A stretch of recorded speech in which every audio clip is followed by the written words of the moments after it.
I call them for Wollondilly. You hear some really amazing stories in here, don't you? Talking about 102-year-olds, Seniors Week is a wonderful time to reflect on many unsung heroes within our Wollondilly community. These seniors continue to give their time, their energy and efforts to better the lives of those around them, and I'm privileged to speak of the 2025 recipients today. Alan Stiles has been part of the Southern Highlands Symphony Orchestra since 2014. He has dedicated many years sharing his love of classical music with the world, mentoring young musicians and students to help develop their skills. Alan has also volunteered with a number of community organisations since 1990. I'm looking forward to seeing the Symphony Orchestra next Saturday evening. Barbara Edwards has worked in the service of her community her whole life. She is a member of the Army Reserve for 37 years and achieved the rank of Major. Barbara has organised many Anzac Day services and is an active member of Macarthur Sunrise Rotary. Beverly Spearpoint has lived in Warragamba for more than 50 years. She has always been involved in her community in one way or another. She was one of the organisers of the original Bold Jack Donahue Festival in the 1970s and has been on many community-focused committees since. She's always advocated for her community and the whole of Wollondilly. Bev also served with me on council in the last term. Colin Miller lives at Agros House. He is a quiet gentleman with many life achievements, knowledge and stories about the areas. He was in RAF for 2 years and received many awards from National Trust, Wollondilly Council, Sydney Legacy Scouts, RFS and Picton Rotary. He has been a host for many exchange students and has even written a book. James Whitfield has acted as the eyes of Wollondilly through his years of photography and engagement with a number of groups. He has graced Wollondilly with a series of books, volunteering to share these photos from times past online as well as through historical societies and groups.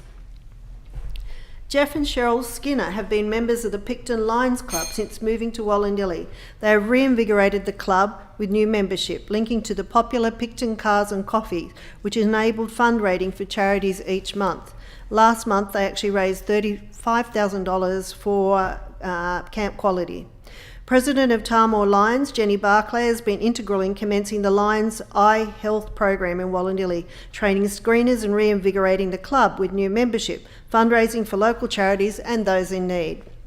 Joan Dellett has lived in Wollondilly for 40 years and started as a volunteer at the Wollondilly Library, becoming a librarian staffer. She has worked to maintain the collection beyond her employment and she still volunteers there today.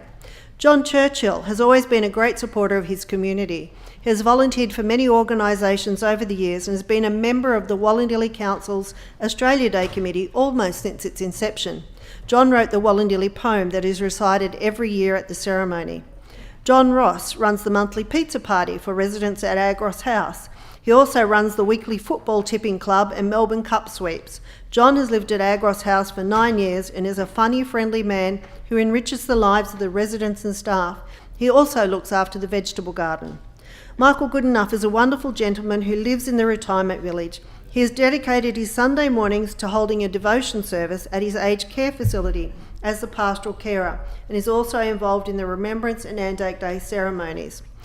Norman McGee calls bingo and plays Santa for the residents for many years until his health and mobility declined. He is a gentleman with great sense of humour and kind heart. Norm has had a busy life and 2 children, 6 grandchildren and 14 great-grandchildren. He worked for New South Wales Railways for 49 years and he has volunteered with Buxton RFS.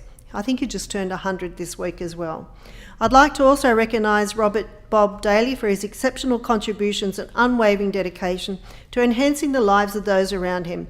His proactive involvement in creative solutions have significantly enriched our organisation and the broader community. Congratulations to these deserving recipients. I'd like to recognise the 2024 Wollondilly recipients, and there's many of them, and I could go on for the many seniors that contribute to our area.